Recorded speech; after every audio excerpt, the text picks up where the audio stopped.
Quand t'es prêt.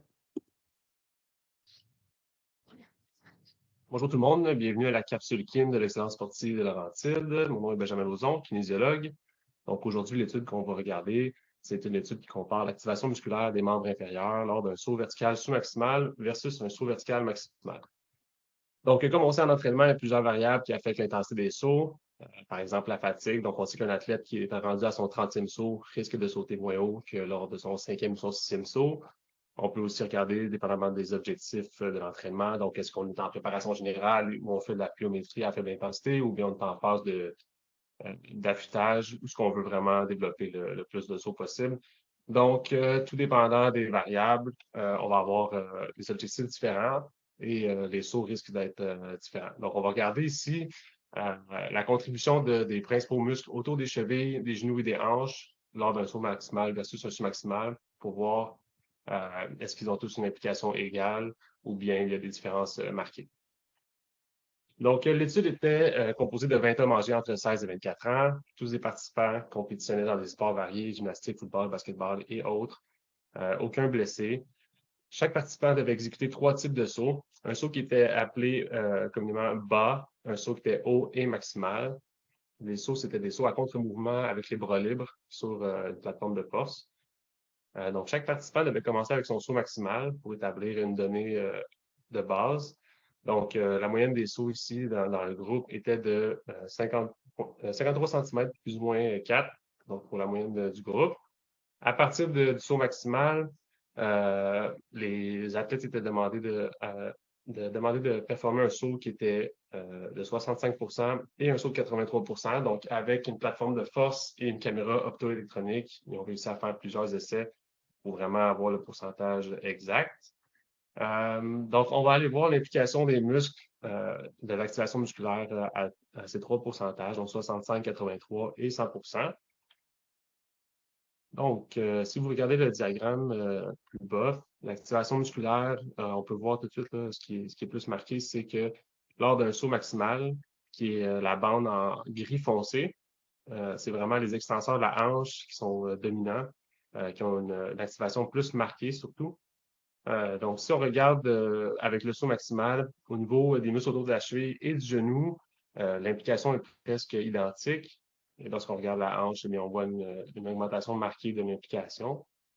Si on regarde ensuite le saut de 83 donc le saut qui est considéré haut, c'est la bande grise pâle. Donc, on peut voir que les trois groupes musculaires sont assez similaires. Et si on regarde le saut qui est considéré à 65 donc un saut considéré bas, on voit que la hanche est impliquée à la moitié de ce qui est des muscles des chevilles et des genoux. Euh, et si on regarde pour les trois types de sauts au niveau des chevilles et des genoux, on peut voir que l'implication reste sensiblement la même. Donc, il n'y a pas de différence. Lorsqu'on passe le 63 et plus, on voit que l'implication au genou et au cheville, pardon, est très, très similaire. Donc, qu'est-ce qu'on en retire de tout ça? C'est que l'assumption que le recrutement musculaire augmente de façon proportionnelle à chaque saut n'est pas fondée. Donc, on voit ici que c'était relativement proportionnel pour les chevilles et les genoux, quoique c'était très similaire, alors que la hanche, les extensions de la hanche augmentaient de façon drastique lors d'un saut maximal.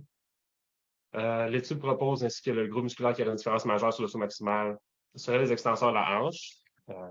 Et que l'implication des muscles autour de la cheville et des genoux est déjà très élevée à partir de 60 du saut maximal.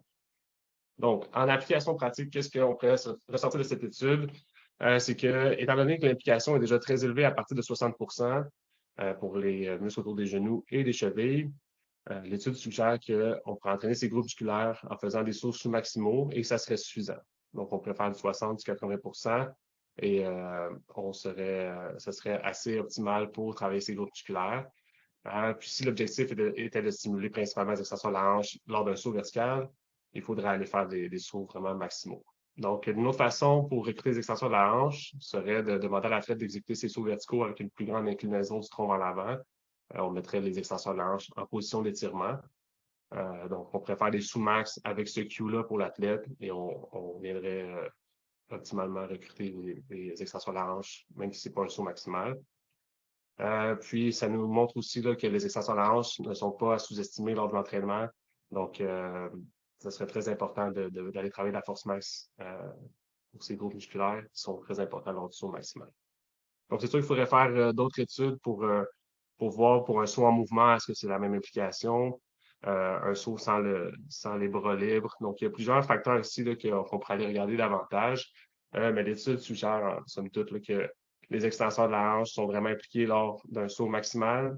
Et sinon, c'est vraiment une dominance à partir de 60 d'un saut max par les muscles autour de la cheville et des genoux. Donc, voilà ce qui conclut la présentation de l'étude. J'aimerais remercier tous nos partenaires là, qui rendent les présentations possibles. Donc, je vous souhaite une belle journée. Merci.